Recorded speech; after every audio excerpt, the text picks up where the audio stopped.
It was day one, NFL rookie minicamp, Indianapolis Colts. Welcome to the big leagues, kid. And then, like anybody wanting to make a good impression first day on the job, I came early, extra early, sat down in the meeting room right in the front. I'd always made that my practice in college classes, and my wife will tell you that makes me an extreme nerd.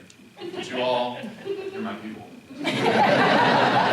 So as I sat in front of the room, I pulled out the script for day one of minicamp, began watching clips, studying plays, getting ready for the reps that I hopefully would get that day. And I heard a voice from the back of the room, "Hey!" "Yeah, what's up?" It was one of the second-year quarterbacks, and he said, "You can't sit there." "Why not?" "That's Peyton's seat." Now this Peyton that he speaks of was none other than five-time NFL MVP Peyton Manning. Humbled and really grateful he wasn't in the room at that point in time, I went ahead and slid over to the other seat and immersed myself right back in film watching again. About a moment later, I heard another, "Hey!" Is this rookie hazing or something? I turned around and, "What's up? What's going on?" "You can't sit there either." "What gives? Why?" That's where he puts up his feet.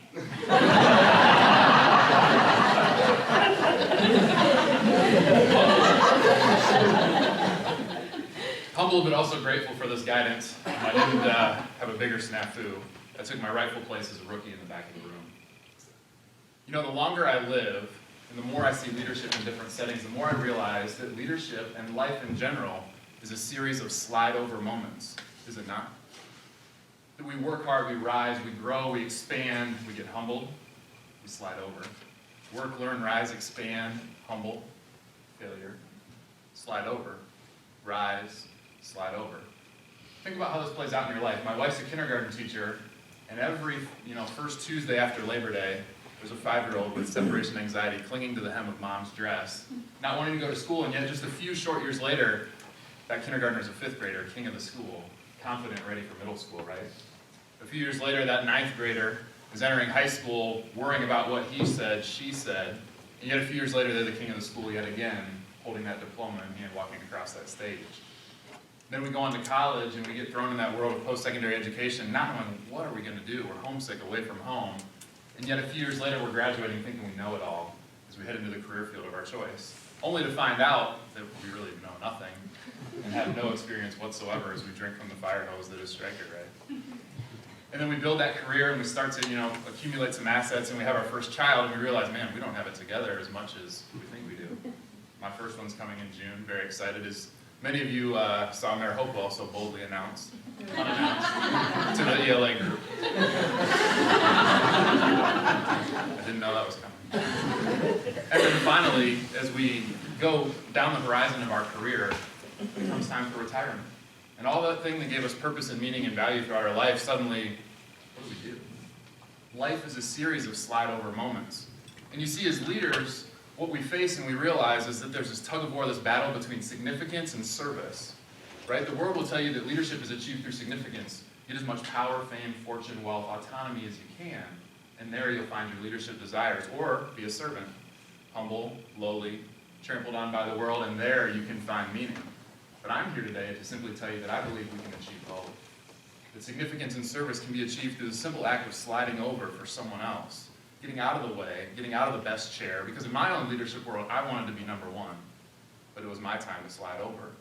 And so as we close this program and as we go forward, what we do with this information is what matters most, is it not? And so as we think about this, I want to simply ask us 2 questions. Number 1, who's your favorite slide over leader in your life? Who is that teacher that spent time out of their family time after school to help you master that subject you were struggling in? Who is that coach that stayed out with you until you could hardly see the ball because it was so dark outside to master that craft or that sport you loved? Who is that pastor that sat down and unselfishly listened to you for hours as you spilled your guts about your life's challenges? Who is a coworker or a leader here in this organization that helped you as you were getting your feet on the ground as a Stryker employee? Who was that? Who is your favorite slide over leader, and how did they slide over for you? But secondly, and probably most importantly, is who do you need to slide over for? Who do you need to get out of the way of? Who's that one person that you need to empower and serve in your leadership as you lead this program? Who's that person on your team and, oh, they are good, and they are smart, and they say all the things that you wish you said in the meeting, and you know that if you slide over for them, they might get that role that you want, but you know the right thing to do, don't you? You know that you need to get out of their way and empower them, and you just might be the tipping point by sliding over that unlocks their fullest potential, that they would point to you as the linchpin of their success because you got out of their way. Who's that one person that you just need to humble yourself and you need to slide over, set your pride aside, and just say, I'm sorry, I was wrong, forgive me? Who's that one person that you've seen it every day in their face and in their expression, in their eyes, they're struggling, they're hurting. They need someone to listen to them, but you've been so focused on your agenda and your calendar and your busy life that you need to slide over, sit down and listen and say, what's going on? How can I help you? Significance or service? I say both. And it's achieved through the simple act of sliding over. It might impact someone else's life, but I bet it'll impact yours too, for the better, forever. Thank you.